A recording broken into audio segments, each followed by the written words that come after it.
सूरज जैसा बनना है तो सूरज जैसा जलना होगा, नदियों सा आदर पाना है तो पर्वत छोड़ निकलना होगा, हर संकट का हल होगा, आज नहीं तो कल होगा। जय हिंद दोस्तों, आपका स्वागत है अपने YouTube चैनल के PW में।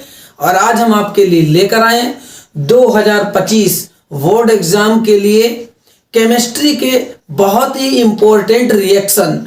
तो पहला रिएक्शन यहाँ पर दे रखा है सैंडमायर अभिक्रिया। तो बहुत ही आसान भाषा में समझेंगे इसके समीकरण को, और आप भी अपनी कॉपी और कलम लेकर बैठिए। चलिए तैयारी करते हैं। तो यहाँ पर सैंडमायर अभिक्रिया को हम कैसे पढ़ें, कैसे तैयार करें।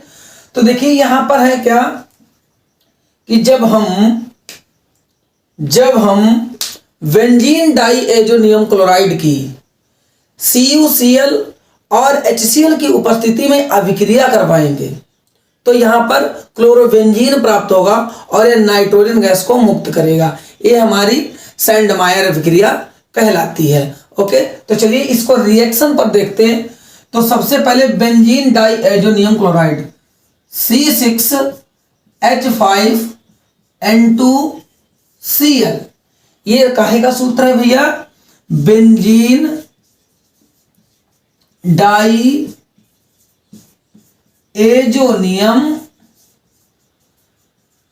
क्लोराइड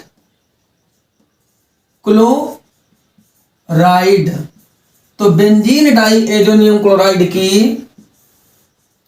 CuCl और HCl की उपस्थिति में अभिक्रिया कराने पर क्लोरोबेंजीन प्राप्त होता। और क्लोरोबेंजीन का सूत्र क्या है? इसमें N2 छोड़ दीजिए, N2 को छोड़ दो, बाकी लिख लो। तो यहां पर क्या है? C6H5Cl, ये हमारा क्लोरोबेंजीन प्राप्त हो गया। क्या प्राप्त हो गया भैया? क्लोरोबेंजीन प्राप्त हो गया है। अब मेरे पास बचा यहां पर क्या है? N2 बचा है, और N2 नाइट्रोजन गैस है, इसको हमने फ्लाइंग करा दिया। इतनी सी बात समझ में आई? ये आपकी सैंडमायर अभिक्रिया तैयार हो गई। एक बार और समझते हैं। तो मैंने क्या कहा है कि जब बेंजीन डाइएजोनियम क्लोराइड की CuCl और HCl की उपस्थिति में अभिक्रिया करवाएंगे तो यहां पर मुझे क्लोरोबेंजीन प्राप्त होगा। तो C6H5Cl ये क्लोरोबेंजीन का सूत्र है, और यहां पर बचा क्या? N2 नाइट्रोजन गैस थी, इसको मैंने फ्लाइंग करा दिया। समझ में आया? चलिए जल्दी नोट कर लीजिए। तो अब यहां पर समझेंगे रिएक्शन नंबर 2, और यहां पर दे रखा है रोजनमुंड अभिक्रिया। तो रोजनमुंड अभिक्रिया क्या होती है? देखो यहां पर हम बहुत ही आसान भाषा में समझेंगे। तो रोजनमुंड में अभिक्रिया में क्या है कि जब हम एसिटिल क्लोराइड यानी CH3COCl, ये काहे का सूत्र है भैया? एसिटिल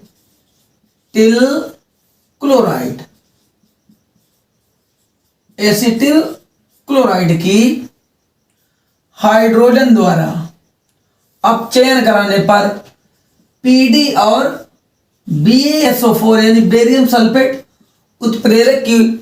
उत्प्रेरक तथा उबलती जाइलीन की उपस्थिति में अभिक्रिया कराने पर यहां पर मुझे एसिटिल्डिहाइड प्राप्त होता है। और एसिटिल्डिहाइड का सूत्र क्या होता है?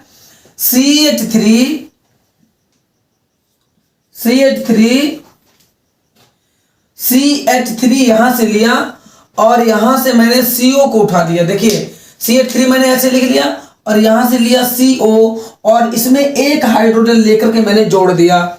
तो यहां पर CO और एक हाइड्रोजन जोड़ा तो H हो गया। अब इसको सही करके लिख दो तो CHO लिख सकते हैं, और यहां पर लिख देंगे हम CHO, और ये मेरा बन गया क्या भैया? एसिटिल्डिहाइड।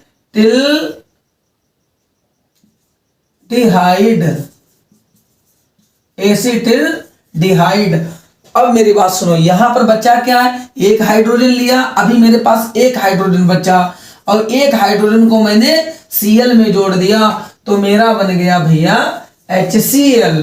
बात समझ में आई? तो चलिए दोबारा से समझते हैं बड़ी आसान तरीके से इसकी हिंदी को। तो कैसे कहेंगे? कि एसिटिल क्लोराइड की पीडी यानी पैलेडियम और बेरियम सल्फेट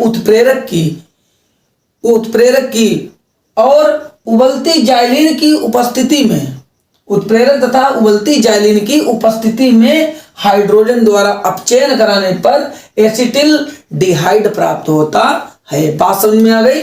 तो CH3 यहां से लिया, CO था, एक हाइड्रोजन इसमें से इसमें जोड़ दिया तो मेरा बन गया CHO, और यहां पर मेरा एक हाइड्रोजन बचा, उस हाइड्रोजन को मैंने Cl के साथ जोड़ दिया तो लास्ट में मेरा HCl प्राप्त हो गया। समझ में आया? जल्दी से नोट कर लीजिए आप। और अब हम समझेंगे रिएक्शन नंबर 3। यहां पर दे रखा एल्डोल संघनन, और एल्डोल संघनन का भी हम बहुत आसान भाषा में समझेंगे। तो एल्डोल संघनन में क्या होता है कि जब एसिटिल्डिहाइड के दो अणुओं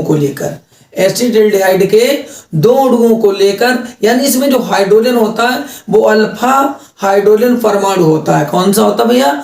अल्फा हाइड्रोजन परमाणु होता है। तो हम कह सकते हैं कि जब एसिटिल्डिहाइड के दो अणुओं को लेकर तनु सोडियम हाइड्रोक्साइड की उपस्थिति में अभिक्रिया कराएंगे तो यहां पर हमारा एसिटिल्डोल प्राप्त होगा। समझ में आ गया? तो चलिए समझते हैं।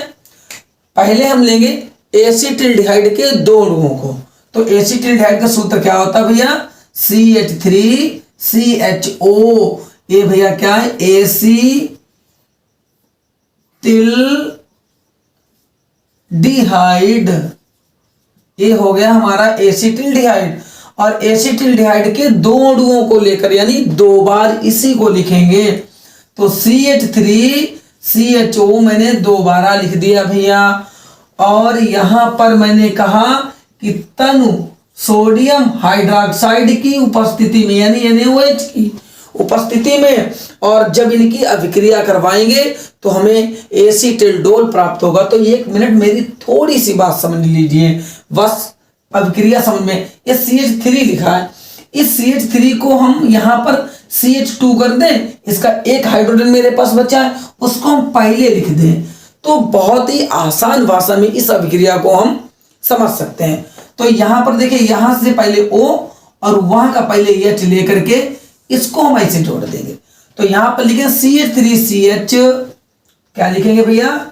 CH3CH और फिर लिखा OH। देखिए जोड़ दिया ना यहाँ पर, तो ये हो गया हमारा क्या भैया? OH। और फिर लास्ट में मेरे पास क्या बचा है? CH2CHO। क्या लिखा भैया? CH2 और CHO। ये हमारा बन गया क्या? एसिटिल्डोल। एसिटिल्डोल प्राप्त हो गया भैया। इतनी सी बात आपको समझ में आ गई? तो कैसे हमने बनाया? CH3CHO यानी एसिटिल्डिहाइड के दो अणुओं को ले लिया, दो अणुओं में क्या किया? एक हाइड्रोजन यहां से मैंने पहले रख दिया और इसको मैंने जोड़ना, बस सीधे सीधे जैसा लिखा है वैसे आप उतार दीजिए तो यहां पर मुझे एसिटिल्डोल प्राप्त हो जाएगा। बात समझ में आई? चलिए जल्दी से नोट कर लीजिए आप। और अब समझेंगे रिएक्शन नंबर 4, फ्रैंकलैंड अभिक्रिया। फ्रैंकलैंड अभिक्रिया क्या होती है, इसको भी हम बहुत ही आसान भाषा में समझेंगे। तो चलिए देखते हैं इसका समीकरण क्या होता है कि जब हम मेथिल ब्रोमाइड CH3Br, एक आहे का सूत्र भैया है मेथिल ब्रोमाइड, जब मेथिल ब्रोमाइड की जिंक के चूर्ण के साथ, जिंक का चूर्ण यानी जड़यन, जिंक के चूर्ण के साथ ईथर की उपस्थिति में अभिक्रिया करवाएंगे तो यहां पर मुझे क्या प्राप्त होगा? एल्केन प्राप्त होगा। क्या प्राप्त होगा भैया? एल्केन प्राप्त होगा। तो हम क्या करेंगे? एल्केन बनाने के लिए मुझे यहां पर दो अणुओं को जोड़ना होगा। 2 की गुणा C में करेंगे कार्बन में तो C2 हो जाएगा, और 2 की गुणा हाइड्रोजन में करेंगे तो 2 तिया कितना हो जाएगा भैया? 6 प्राप्त हो जाएगा। यानी इसका मतलब ये बन गया मेरा एथेन, ये मुझे प्राप्त हो गया। अब बचा है क्या मेरे पास? अब ये तो निकल गई, इतनी सी बात समाप्त। अब 2 की गुणा जब Br में करेंगे तो 2Br हो जाएगा। अरे भाई यहां पर की वैलेंसी थोड़ी में समान करनी है। अब यहां पर क्या है, 2 की गुणा यहाँ Br2 है, Zn में Br2 जोड़ देंगे तो प्लस Zn Vr2, यानी ये बन गया मेरा जिंक ब्रोमाइड। बात समझ में आई आपको, क्या बन गया भैया, जिंक ब्रोमाइड प्राप्त हो गया। अब दोबारा इसको समझेंगे बहुत ही आसान तरीके से। तो मैंने बता रखा है क्या आपको कि जब मिथिल ब्रोमाइड की ईथर की उपस्थिति में जिंक के चूर्ण के साथ अभिक्रिया कराएंगे तो मुझे एल्केन प्राप्त होता है। तो क्या प्राप्त होगा भाई, एल्केन प्राप्त होगा। तो 2 अणुओं जोड़ दिए ना, आप 2 अणु जोड़े तो यहां पर ऐसे भी लिख सकते हैं CH3Br CH3Br और प्लस Zn, यानी इसी का हम दूसरा भी अणु लिख सकते हैं CH3Br इस तरीके से। और यहां पर हम ईथर की उपस्थिति करा दें तो C का C में जोड़ देंगे तो ये हो जाएगा C2 हो जाएगा। और 3 और 3 कितना हो गया भैया, 6 हो गया। तो 6 हो गया प्लस Br क्या हो गया, Br2 हो गया। और Br2 में Z को जोड़ दो यानी Zn Br2 हो गया। तो प्लस Zn Vr2। बात समझ में आ गई, चलिए जल्दी से नोट कर लो। तो अब समझेंगे रिएक्शन नंबर 5 और यहां पर दे रखा है गाटरमान अभिक्रिया। और गाटरमान भी अभिक्रिया का हम बहुत ही आसान भाषा में समीकरण समझेंगे। तो यहां पर क्या हम करेंगे, सीधी सी बात है। सबसे पहले क्या करेंगे कि benzene diazonium chloride C6H5N2Cl, benzene diazonium chloride की HCl और कापर उत्प्रेरक की उपस्थिति में, HCl और कापर उत्प्रेरक की उपस्थिति में अभिक्रिया कराने पर क्लोरोबेंजीन प्राप्त होगा। यही हमारी गाटरमान कोच अभिक्रिया, गाटरमान अभिक्रिया सॉरी। तो देखिए यहाँ पर, तो यहाँ पर ये कापर और HCl उत्प्रेरक की उपस्थिति में, ये क्या है हमारा भैया, बेंजीन डाई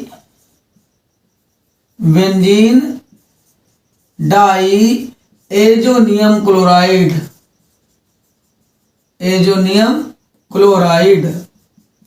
जब इनकी अभिक्रिया हमने करवाई, इसकी बेंजीन डाई एजोनियम क्लोराइड की कापर उत्प्रेरक है और HCl की उपस्थिति में अभिक्रिया करा दी तो यहां पर मुझे क्लोरोबेंजीन प्राप्त हो गया। N2 छोड़ो बाकी जोड़ो, N2 छोड़ो बाकी जोड़ो और क्लोरोबेंजीन बन जाएगा। तो भैया कैसे बनाएंगे, C6H5Cl ये बन गया मेरा क्या, क्लोरोबेंजीन। क्या बन गया भैया, क्लोरोबेंजीन। बचा क्या, N2 लगाओ उड़ा दो, N2 लगाया और उड़ाया क्योंकि नाइट्रोजन गैस थी, इसको हम नहीं रोकेंगे, भगाओ यहां से। हो गया। तो कैसे तैयार करेंगे कि बेंजीन डाइएजोनियम क्लोराइड की HCl और कापर उत्प्रेरक की उपस्थिति में अभिक्रिया कराने पर क्लोरोबेंजीन प्राप्त होता है। तो चलिए जल्दी से नोट कर लीजिए। और अब हम समझेंगे रिएक्शन नंबर 6, हुन्स-डीकर अभिक्रिया। और हुन्स-डीकर अभिक्रिया क्या है, बहुत ही आसान भाषा में इसका भी हम समीकरण समझेंगे। तो क्या करेंगे, जब हम सिल्वर एसीटेट की CH3COOAg यानी सिल्वर एसीटेट, इसको क्या पढ़ेंगे भैया, सिल्वर एसीटेट। जब सिल्वर एसीटेट की कार्बन टेट्राक्लोराइड की उपस्थिति में CCl4 की उपस्थिति में क्लोरीन के साथ अभिक्रिया कराएंगे, काहे के साथ, क्लोरीन के साथ अभिक्रिया कराएंगे तो यहां पर मेथिल क्लोरीन के साथ अभिक्रिया करेंगे तो यहां पर बहुत कम मात्रा में मेथिल ब्रोमाइड प्राप्त होगा। तो मेथिल ब्रोमाइड का सूत्र क्या होता है, यहां से लेंगे CH3 और यहां से मैंने एक लिया Cl। क्या ले लिया भैया, एक ले लिया मैंने Cl। तो देखो मेरी बात सुनो, बहुत आराम से समझिए। यहां से CH3 ले लिया और यहां से मैंने एक Cl लिया तो मेरे पास अभी एक Cl बचा है। मेरे पास एक Cl बचा है और उस Cl को मैंने Ag के साथ जोड़ दिया तो बन गया क्या मेरा AgCl यानी सिल्वर क्लोराइड। और अब मेरे पास बचा CO2 COO, तो इसको हम लिख सकते हैं क्या CO2। ये बन गया मेरा मेथिल ब्रोमाइड मेथिल क्लोराइड। तो दोबारा समझेंगे, थोड़ा ध्यान से देखिएगा। मैंने क्या कहा है कि जब सिल्वर एसीटेट की कार्बन टेट्राक्लोराइड की उपस्थिति में क्लोरीन के साथ अभिक्रिया कराएंगे तो हमें मेथिल क्लोराइड प्राप्त होता है। क्या प्राप्त होता है भैया? मेथिल क्लोराइड प्राप्त होता है। तो यहां से उठाएंगे CH3 और यहां से एक Cl ले लिया मैंने और जोड़ दिया CH3Cl। अब एक Cl चला गया दोनों से, तो एक मेरे पास बचा, उसको मैंने Ag के साथ जोड़ दिया। Ag आओ Cl ले जाओ, Ag आओ Cl ले जाओ। कार्बन डाइऑक्साइड यानी CO2 बचा, उसको मैंने लास्ट में लिखा और इसको मैंने फ्लाइंग करा दिया। बात समझ में आ गई? चलो जल्दी से नोट कर लो। अब यहां पर रिएक्शन नंबर 7 पढ़ेंगे हम, कार्बिल एमीन अभिक्रिया। और कार्बिल एमीन अभिक्रिया का भी हम बहुत ही सरल भाषा में समीकरण को समझेंगे। तो देखिए जल्दी, तो यहां पर क्या करेंगे, तो हम पहले आपको समझा दें कि जब हम एनिलीन की पोटेशियम हाइड्रोक्साइड की उपस्थिति में क्लोरोफॉर्म की कुछ बूंदों के साथ गर्म करेंगे तो हमें यह दुर्गंध युक्त आइसोसाइनाइड प्राप्त हो जाएगा। ओके, तो इतनी सी बात है। चलिए बहुत तरीके से, बढ़िया तरीके से समझेंगे। तो कैसे लिखेंगे? पहले लिखेंगे एनिलीन। एनिलीन का सूत्र भैया क्या होता है, पहले तो हमें यह पता होना चाहिए। एनिलीन का सूत्र होता है C6H5NH2। एक आएगा सूत्र भैया एनिलीन।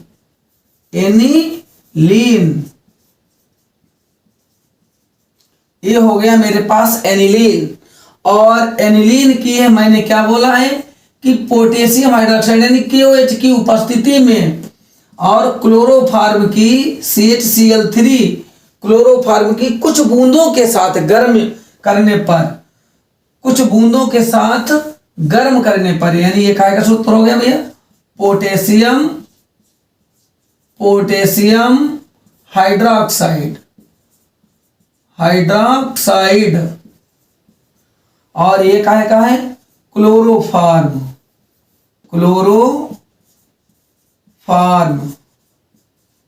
तो चलिए अब समझते हैं इसको। तो एनिलीन की पोटेशियम हाइड्रोक्साइड की उपस्थिति में क्लोरोफॉर्म कुछ बूंदों के साथ गर्म करने पर दुर्गंध युक्त आइसोसाइनाइड प्राप्त होता है। और आइसोसाइनाइड देखो, CN लगाओगे साइनाइड बन जाएगा, NC करोगे आइसोसाइनाइड हो जाएगा। तो C6H5 सूत्र देखेंगे कैसे निकालेंगे। C6H5 यहां से लिया मैंने इतना C6H5N और ये वाला C इसमें जोड़ दिया, तो ये बन गया हमारे पास C6H5NC बन गया ना। तो इसे क्या पढ़ेंगे हम, फेनिल आइसोसाइनाइड।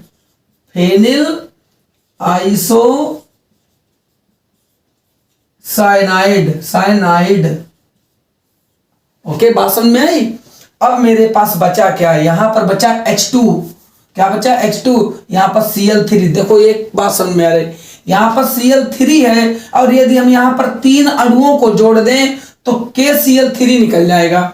हमारे पास Cl3 है यानी Cl3 3 की गुणा K में करेंगे तो 3K, इन दोनों में मैंने 3 कॉमन ले लिया तो इसको लिख दें KCl। तो यहां पर लिख दिया मैंने 3KCl।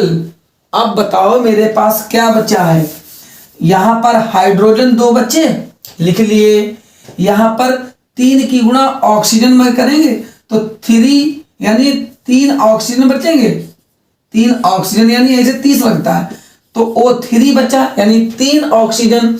और इस 3 की गुणा भी हम H में करेंगे तो 3H हो जाएगा। तो अब मेरी बात सुनो जरा ध्यान से। और एक हाइड्रोजन E है हमारे पास, इसको भी मैंने लिख लिया। इतना मेरे पास अभी सब कुछ बचा यानी 3 और 1 4 और 2 6, 6 हाइड्रोजन हो गए मेरे पास टोटल, यानी H6, और यहां पर हो गया O3, और इनमें 3 ले लो कॉमन, यानी 3H2O हो गया। तो यहां पर लिख देंगे भैया 3H2O, और ये मेरी जो अभिक्रिया है वो कार्बिल एमीन अभिक्रिया का समीकरण प्राप्त हो गया। बात समझ में आई? एक बार और समझेंगे तो हमने लिखा है एनिलीन की पोटेशियम हाइड्रोक्साइड की उपस्थिति में क्लोरोफॉर्म की कुछ बूंदों के साथ गर्म करने पर दुर्गंध युक्त क्या प्राप्त होता है? आइसोसाइनाइड प्राप्त हो जाता है। बात समझ में आई? चलिए जल्दी से नोट कर लो।